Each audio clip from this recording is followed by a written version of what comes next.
That far already? So I have major chapters in Europe. Major. I got major chapters in Europe. You know, so I mean, I Skype with them. I haven't visited yet, but I'll plan to visit next year.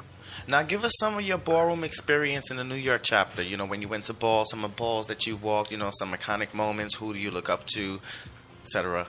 Well, God bless her. Well, to me, besides Shantae, that's my gay mother since I was 16 years old, Shantae Ebony. Yes. That best woman. Shout out to Shantae Ebony. I seen that. Yeah, that's my gay mother since I was 16 years old. She looks like she has a beautiful soul, beautiful spirit, beautiful smile, everything. Yes. Lovely. Love you, doll. And so, yes, I do. I love you, Mama. But who I looked up to the most that taught me how to be a young man was Paris Dupree. Miss Gooch. Ooh, tell us a little bit about Paris Dupree. Well, I met Paris in the early, I would say about 79, 80. I met her because the Ebony's block used to be 42nd Street and 8th Avenue. That was our block. Ooh. Yes, that was our block. We all used to congregate right there. And after we go do our hustle and break our windows and stuff, that's what we meet at every day.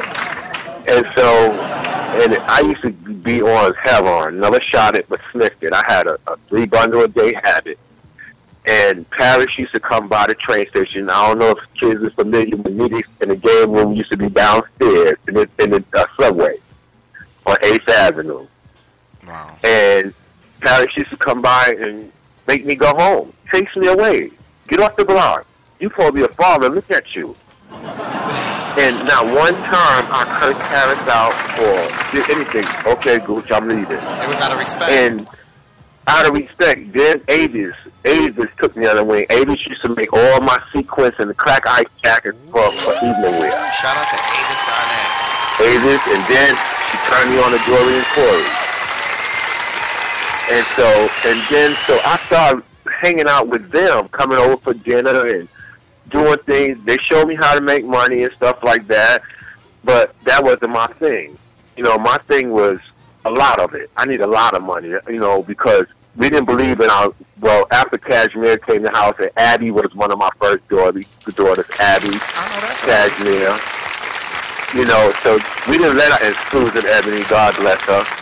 And so we didn't let our girls to go out to make money. Our girls was to take care of, their brothers. We'll go make money for the whole family. That's how the house Ebony did. We made money for the whole family. So wherever we go in the house, that's for everybody.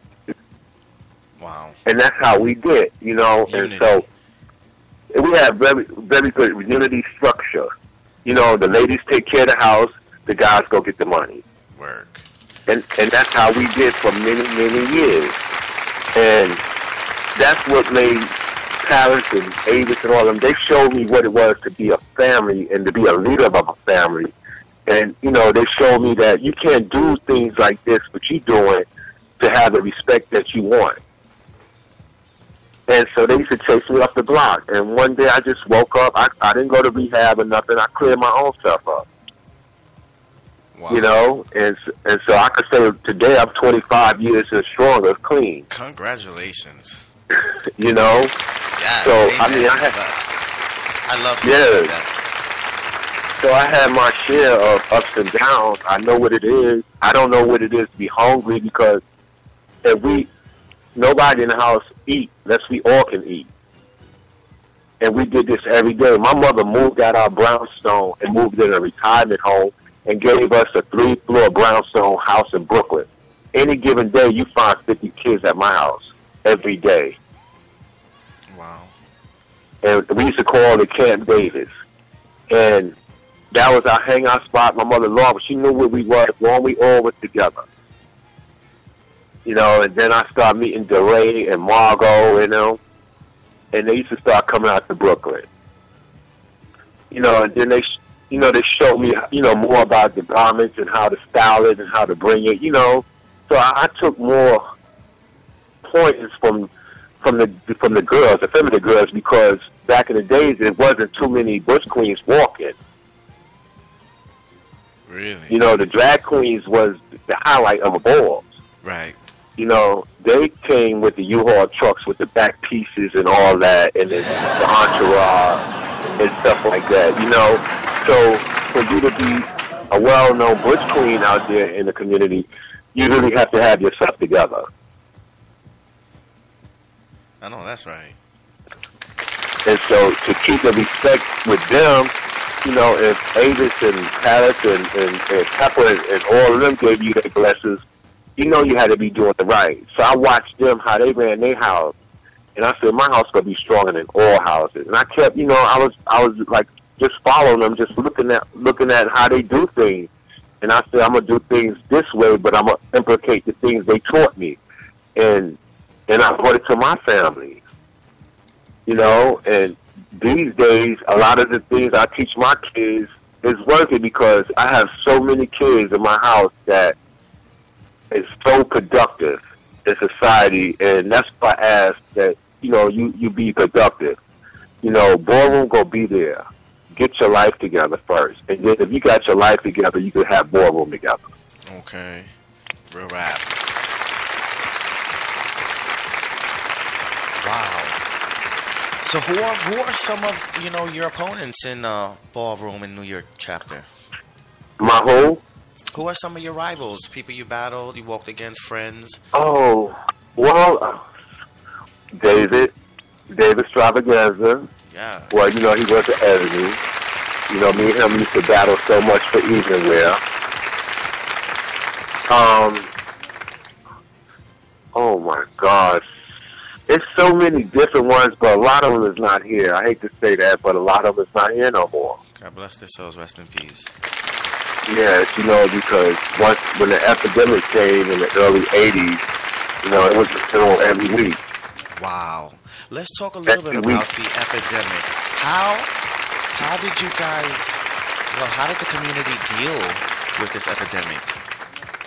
The community was shocked. They were shocked because at first they didn't understand why the kids were just dying. Why the kids was dying. I think from 70, I'm going to say from 85 probably to 89, I probably buried 30 of my kids. Oh, that's sad to hear.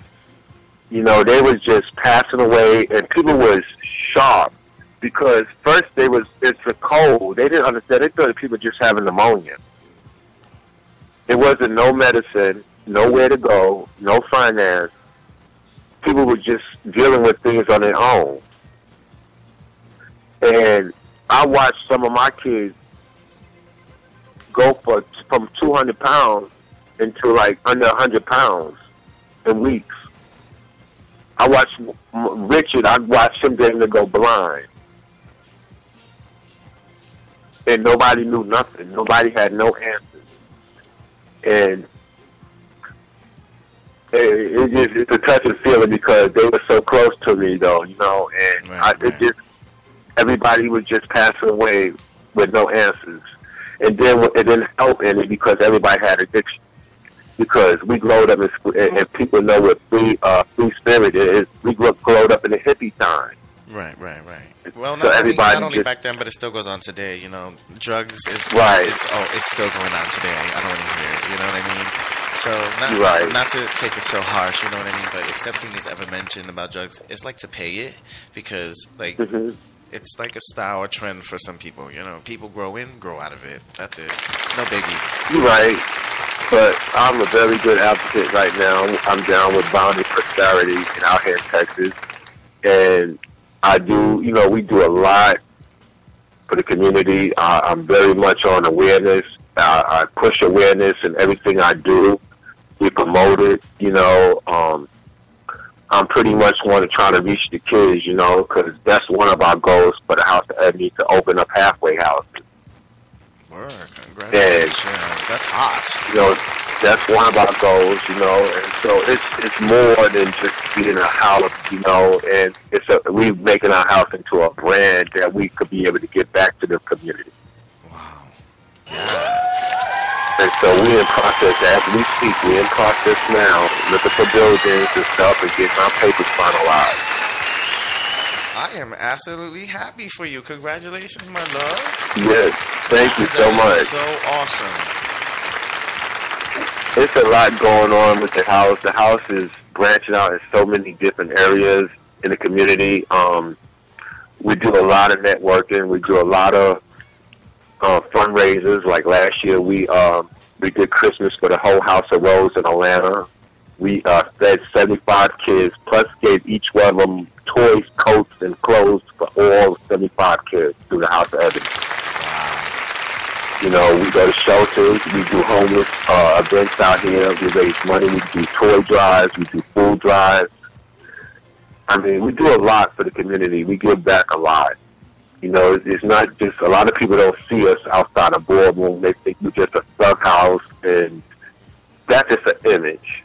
Right, right. You know, but we got a lot of kind and good-hearted people in this family that cares. You know, people don't see us at nighttime when we take a phone call and we got to put up bail money or we got to pay rent for somebody or help them get food. People don't see that side of us. You know, and a lot of people just see what they see.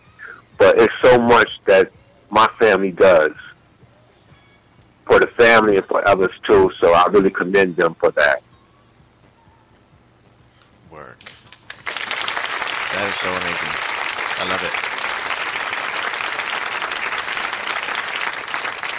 Now, any questions? Yes, I have so much more questions. I don't know if I want to. Real quick, let's go into the club scene back then. What are some of the hottest clubs you were going to? What was the in clubs to go to back then? The house, the bars, or the clubs? Clubs. Oh, the clubs back in the days was Better Days, Tracks, the Garage. What else we used to go to? The Starship. Studio 54. Yes, legendary. You know, we used to hang out at Harlem World. What else we? Oh my God. 72nd Street, the Nickel Bar. Oh, so many. I can't remember so many of us closed down. But them is some of the basic clubs. Back. You know how many people are tuning in right now? Like, yes. You know, there was the days, you know, when you can go to the club and, you know, I don't know, a lot of these youngsters, they don't know about when you come to the club, you bring a bottle of baby powder to put on the floor. You know, they don't know about them days that you put baby flour all over the floor so you can slide. Oh my God! Wow. You know, any club battles? Any club battles? Any club battles? Yeah. Spill the tea. Spill the tea. I mean, it has been a lot of nice clubs that over the years, but our main club that Ebony's was known to be at was Better Days. I know that's right. Shout out to Better Days. Better Days, 49th Street, that was our club. You know, we had our own booths up in there. You know, so that was our club. That's what we gathered that from all the time. So that was our club. Yeah. So, but that was the club for many, many years. Wow. How's the scene now? Have you been to New York? The scene now has changed a lot. Yeah, I've seen for myself. It's changed a lot because when we went to a party, we didn't have to come out and worry about fight, violence. You know, people bring guns. You know, when you came, the only thing you did when you came out of the club back in the days is change your shirt because you were so sweaty. I know that's right. Sure. You know, they didn't have that like they have now, you know. And when you went to the club, that was like a highlight. It was a highlight, you know, because you look forward to going to the club. You know, at the end of the week, that's all we had was the club. So we look forward to that. You know, so the club was like our house, you know. So we didn't ever disrespect the house, so we took care of the club, you know. you stayed back in the day to turn the lights on in the club. Oh, okay. And they start saying last second. You remember the